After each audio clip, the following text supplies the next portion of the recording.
ভাইরে, একদিকে নুসরাত ফারিয়া মেকআপ ছাড়া ছবি তুলে সোশ্যাল মিডিয়ায় ঝড় তুলল, অপরদিকে কলকাতার সব নায়িকারা ছুটছেন ঢাকায় সিনেমার দিকে।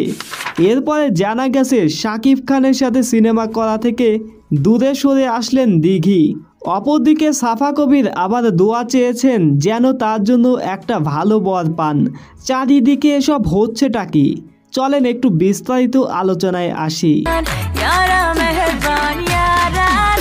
একসময় বাংলা সিনেমা কাঁপানো নায়িকা নুসরাত ফারিয়া বর্তমানে সিনেমা থেকে একটু দূরে রয়েছে বললেই চলে। তবে তিনি এবার আলোচনায় আসলেন ফেসবুকে মেকআপ ছাড়া ছবি আপলোড করে। নেটিজেনদের প্রশংসায় ভাসছেন একসময়ের যুবকদের ঘুম কেড়ে নেওয়া এই নায়িকা। কমেন্টে জানাবেন মেকআপ ছাড়া তাকে কেমন লাগছে। এদিকে জানা গেছে কলকাতার নায়িকারা নাকি ঢাকায় সিনেমার দিকে ঝুঁকছেন, কিন্তু কেন? আসলে হয়েছেটা কি, কলকাতার ফিল্ম ইন্ডাস্ট্রিতে কাজ অনেকটাই কমে গেছে, আর এর জন্যই সেখানকার নায়িকারা ঢাকার ফিল্ম ইন্ডাস্ট্রিতে কাজ করতে ঝুঁকছেন। আর শাকিব খান যেভাবে back to back blockbuster cinema নিয়ে আসছেন, তাহলে তো বিষয়টা বুঝতেই পারছেন।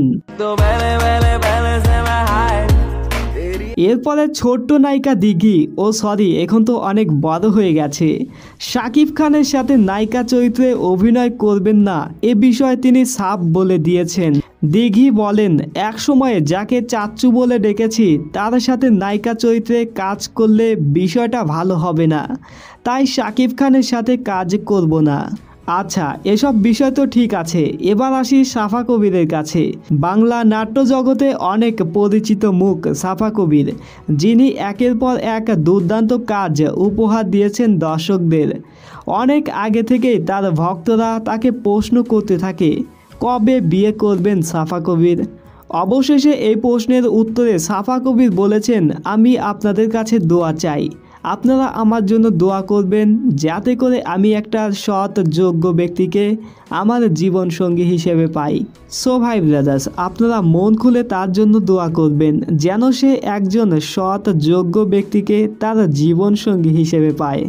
আজকের ভিডিওটি এই পর্যন্তই। ভিডিওটি কেমন লাগলো কমেন্টে জানাবেন, আর আমাদের এই চ্যানেলটিকে সাবস্ক্রাইব করে ভিডিওটি শেয়ার করে দিবেন। আল্লাহ হাফেজ।